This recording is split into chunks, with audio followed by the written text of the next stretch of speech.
MDMA ഇന്ന് കേരളം ഏറ്റവും കൂടുതൽ ചർച്ച ചെയ്യുന്ന ഒരു വിഷയമാണിത്. സാമൂഹ്യ മാധ്യമങ്ങളും വാർത്താ ചാനലുകളും എല്ലാം ഇതിനെതിരെയുള്ള പോരാട്ടത്തിലാണ്. കഴിഞ്ഞ ദിവസം ഒരു തമാശ രൂപേണയുള്ള ഒരു വീഡിയോ എന്റെ ശ്രദ്ധയിൽപ്പെട്ടു.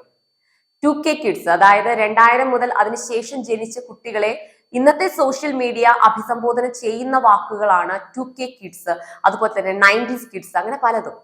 എന്തായാലും ഈ അടുത്ത് നടന്ന ലഹരി ഉപയോഗം മൂലമുണ്ടായ അതിക്രൂര കൃത്യങ്ങൾ ചെയ്തതെല്ലാം 2K കിഡ്സിനെ ബാധിക്കുന്നത് കൊണ്ട് തന്നെ അവരെ സമൂഹത്തിൽ ഒറ്റപ്പെടുത്തുന്ന തരത്തിലുള്ള ഒരു തമാശ രൂപേണ നിർമ്മിച്ചൊരു വീഡിയോ ആണ് ഞാൻ കണ്ടത്.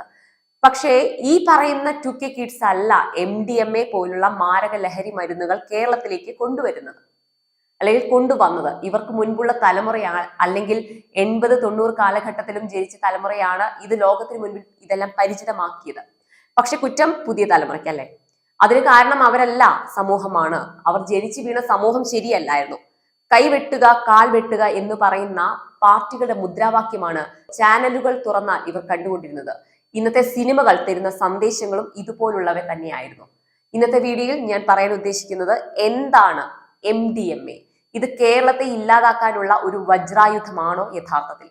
അങ്ങനെയെങ്കിൽ ഇത് എത്രത്തോളം മാരകമാണ്? വിശദമാക്കാം. I'm Swathi. Welcome back to talk space.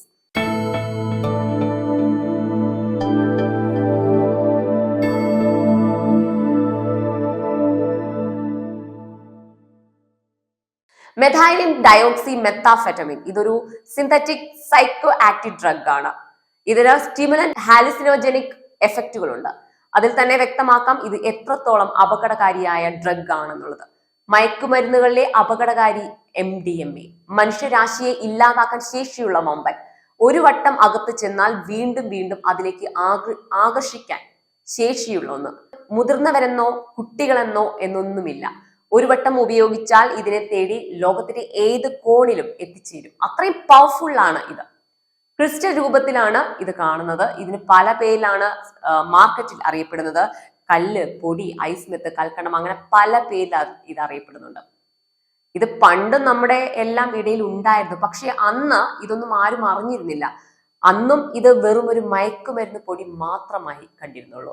പണ്ടൊക്കെ നമ്മൾ ഈ സിനിമകളിൽ മൂക്കിലേക്ക് വലിച്ചു കയറ്റിയും ഇഞ്ചക്ഷൻ വെച്ച് ഉന്മാദ ലഹരിയിലാവുന്നതെല്ലാം കണ്ടിട്ടുണ്ട്.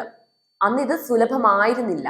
ഇന്ന് നമ്മുടെ സിസ്റ്റം ശരിയല്ല. തക്കതായ ശിക്ഷകൾ ഉടനടി നൽകിയിരുന്നെങ്കിൽ ഇത്രമാത്രം സുലഭമാവില്ലായിരുന്നു ഇതൊന്നും.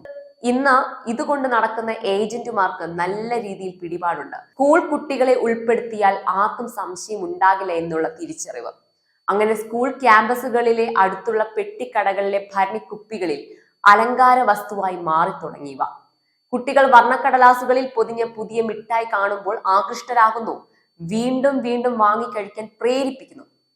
മാർക്കറ്റിൽ വലിയ വിലയ്ക്ക് വിൽക്കുന്ന ഇവ വാങ്ങാൻ പണം കൈവശം ഇല്ലാതെ വരുമ്പോൾ വീട്ടുകാരറിയാതെ പണം മോഷ്ടിച്ച് കുട്ടികൾ ഇതെല്ലാം വാങ്ങിക്കഴിക്കുന്നു. കുട്ടികൾ മാത്രമല്ല, കോളേജ് സ്റ്റുഡൻസും അധ്യാപകരും ഡോക്ടർമാരും എല്ലാം ഇത് വാങ്ങിക്കഴിക്കാൻ നെട്ടോട്ടം ഓടുന്നവരാണ്. കുറച്ച് വർഷങ്ങൾക്ക് മുൻപ് കേരളത്തിലെ ഒരു അരുംകൊല നടന്നിരുന്നു. ഒരു 7 വയസ്സുള്ള പെൺകുഞ്ഞിനെ സ്വന്തം അച്ഛൻ വെട്ടിക്കൊന്ന ഒരു വാർത്തയായിരുന്നു. അന്ന് കേരളത്തെ ഞെട്ടിച്ച ഒരു വാർത്ത തന്നെയായിരുന്നു അത്. നേരത്തെ അമ്മ മരിച്ച കുഞ്ഞിനെ പൊന്നുപോലെ നോക്കിയിരുന്നത് ഈ പറയുന്ന അച്ഛനായിരുന്നു. മദ്യം കഴിച്ചിരുന്ന യുവാവ് MDMA ഉപയോഗിക്കുമായിരുന്നു. യാതൊരു പ്രകോപനവും കൂടാതെയാണ് ആ കുഞ്ഞിനെ ആ ഒരു മനുഷ്യൻ വെട്ടിക്കൊന്നത്. എന്നാൽ പിന്നീട് 2 വർഷത്തിന് ശേഷം ആ അതേ വ്യക്തി പരോളിൽ ഇറങ്ങിയ സമയത്ത് മനം നൊന്ത് ട്രെയിനിൽ നിന്നും ചാടി ആത്മഹത്യ ചെയ്യുകയും ഉണ്ടായി. അതിനുശേഷം ഡോക്ടർ വന്ദനയുടെ മരണം, ഇപ്പോ അഫാൻ എന്ന നരഭോജി കൂട്ടക്കൊലപാതകം, ഇതെല്ലാം നടക്കുന്നത് ഇവരുടെ സ്വബോധ മനസ്സിൽ നിന്നുമൊന്നും ആയിരുന്നില്ല. MDMA എന്നത് തന്നെ സൈക്കോ ആക്റ്റീവ് ഡ്രഗ് ആണ്. അതിനൊപ്പം മദ്യം കൂടി ഉള്ളിൽ ചെല്ലുമ്പോൾ കൂടുതൽ കോംപ്ലിക്കേറ്റഡ് ആവുന്നു. അതായത് മനോനില നഷ്ടപ്പെട്ട വ്യക്തിയുടെ മറ്റൊരു മുഖം പുറത്തു വരുന്നു. ഇവരിലെല്ലാം ഇത് തന്നെ ആണ് സംഭവിച്ചത്. MDMA ഉപയോഗിച്ച വ്യക്തിക്ക് തന്റെ മുൻപിൽ നിൽക്കുന്നത് സ്വന്തം ചോരയാണോ എന്നുള്ള തിരിച്ചറിവ് നഷ്ടപ്പെടും. അവർ ഈ വ്യക്തിയെ പ്രൊവോക്ക് ചെയ്യുവാനായി അല്ലെങ്കിൽ പ്രൊവോക്ക് ചെയ്യുവാനായി എന്തെങ്കിലും ചെയ്തിട്ടുണ്ടെങ്കിൽ, നേരത്തെ എന്തെങ്കിലും ചെയ്തിട്ടുണ്ടെങ്കിൽ അത് പക പോലെ ഉള്ളിൽ കിടക്കുന്നുണ്ടാവും. അവരെ ഇല്ലാതാക്കുമ്പോഴും താൻ ഒരാളെ കൊന്നുകൊണ്ടിരിക്കുകയാണെന്നുള്ള ബോധം പോലും അവരിൽ ഉണ്ടാകുന്നില്ല. മാക്സിമം അറ്റാക്ക് ചെയ്യുക എന്ന ലക്ഷ്യം മാത്രമാണ് അവരിൽ ഉണ്ടാവുന്നത്. അവിടെയാണ് സിനിമകളുടെ സ്വാധീനം ഉണ്ടാകുന്നത്. ബ്രേക്കിംഗ് ബാഡ് എന്ന സീരീസ് കാണാത്ത മലയാളികൾ കുറവായിരിക്കും. അതിൽ കാണിക്കുന്നത് എന്താണ്? മയക്കുമരുന്നുകളുടെ നിർമ്മാണവും ഉപയോഗവും സപ്ലൈ ചെയ്യുന്നതും എല്ലാമാണ്.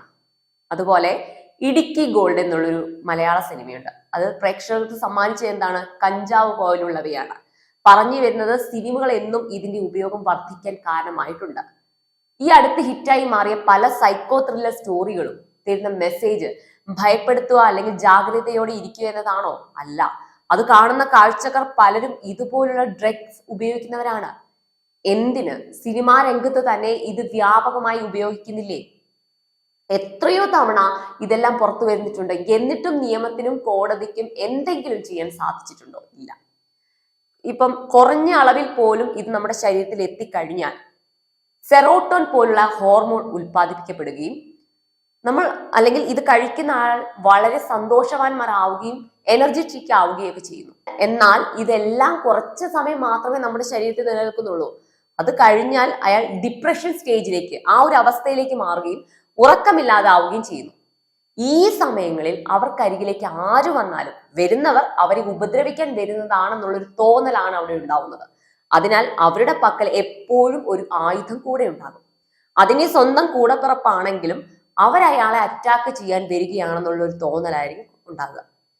ഇത് ഉപയോഗിക്കുന്നവർക്ക് ഹാലുസിനേഷൻ, വിഭ്രാന്തി തോന്നുകയാണ് ചെയ്യുന്നത്. ഇങ്ങനെയുള്ളവർ തീർച്ചയായിട്ടും അറ്റാക്ക് ചെയ്തിരിക്കും. ഇത്തരത്തിലുള്ള ലക്ഷണങ്ങൾ ആരിലും പ്രകടമായാൽ ഉടനെ വേണ്ട നടപടികൾ എടുക്കുകയാണ് വേണ്ടത്. ഇപ്പൊ ഈ വീട്ടിൽ പ്രായമായ സ്ത്രീകളും മറ്റും ഉണ്ടെങ്കിൽ ഇതിനെക്കുറിച്ച് യാതൊന്നും അറിയുന്നുണ്ടാവില്ല. അവർ നോക്കുമ്പോൾ മദ്യപിച്ച മണം പോലും ഇവർക്കുണ്ടാവില്ല. പക്ഷെ ഈ വ്യക്തി അടിച്ചിരിക്കുന്നത് അതിലും കൂടിയ വിഷമാണെന്ന് അവർക്കറിയില്ലല്ലോ. അതും കൂടെയുള്ളവരെ കൊല്ലാൻ സാധ്യതയുള്ളതായെന്നും അവർ തിരിച്ചറിയുന്നില്ല. ഒരു അമ്മ പറഞ്ഞ വാക്കുകൾ ഇപ്പോഴും എൻ്റെ കാതുകളിലുണ്ട്. പൊന്നുപോലെ വളർത്തിയ എൻ്റെ മോനെ അവൻ മാറി തുടങ്ങിയത് ഞാൻ അറിഞ്ഞില്ലായിരുന്നു.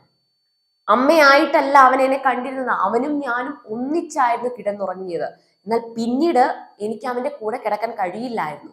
അവൻ മാറി തുടങ്ങി. അവൻ എൻ്റെ മകനല്ല. അവർ പറഞ്ഞ വാക്കുകൾ അവർ നെഞ്ച് പൊട്ടിയാണ് പറഞ്ഞത്. തൻ്റെ മകനിൽ നിന്നും തനിക്കുണ്ടായ ദുരനുഭവം.